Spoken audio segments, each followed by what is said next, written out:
আমার এই কথাগুলোর উপর থেকে ওদের ভবিষ্যৎ নির্ভর করছে না। আমার কথাগুলো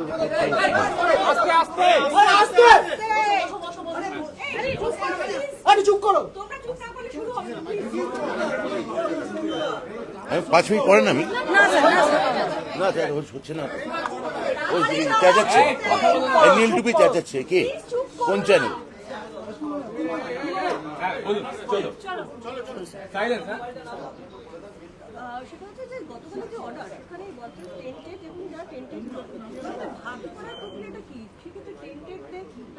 আমার দেখুন, কালকে মাননীয় মুখ্যমন্ত্রী বিশদে এটা নিয়ে সাংবাদিক বৈঠক আপনাদের সঙ্গে করেছেন।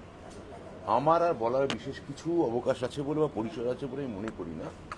আমি খালি একটা কথাই বলতে পারি, আজকে তো স্কুল সার্ভিস কমিশনও সাংবাদিক বৈঠক করেছে, ফলে যা মূল কথাটা লিগ্যাল বা টেকনিক্যাল ক্লারিফিকেশন তো ওরাই দেবে। আমি যেটা আমার বিভাগীয় দায়িত্ব থেকে বলতে পারি যে আমরা মুখ্যমন্ত্রী যা বলেছেন সেই অনুযায়ী সর্বতোভাবে আমরা বঞ্চিত এবং যোগ্য যারা আছেন তাদের পাশে আমরা সর্বতোভাবে থাকব, মানবিকভাবে থাকব, রাজনৈতিকভাবেও থাকব।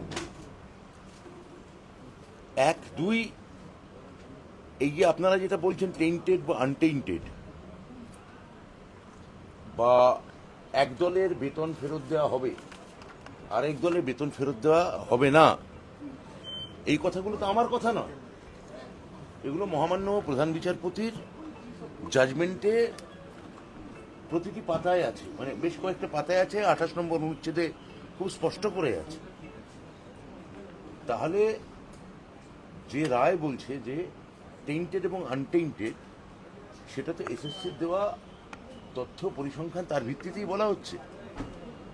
তাহলে আপনারা যেটা বলছেন যে যোগ্য বা অযোগ্য এসএসসি ভাগ করতে পারেনি, তা নয়।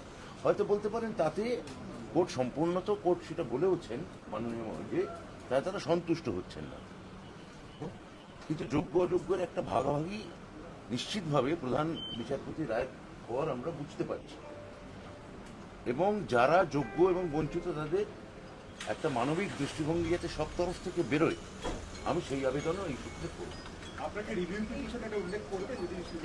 দেখুন, রিভিউ পিটিশন বা ইত্যাদি এই টেকনিক্যাল বা লিগাল প্রশ্নগুলো, এগুলো তো এসএসসির ব্যাপার। এসএসসি তার আইনি প্রক্রিয়া নিয়ে করবে।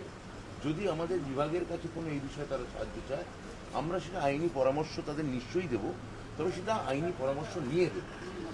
যোগ্য বঞ্চিত যারা, তাদেরকে আপনারা আমার মনে হচ্ছে যে এটা এই তথ্য ঠিক নয়।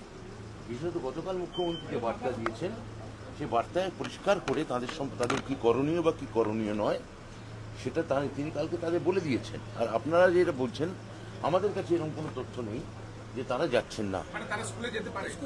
আমি তো এরকম কথা বলতে পারি না।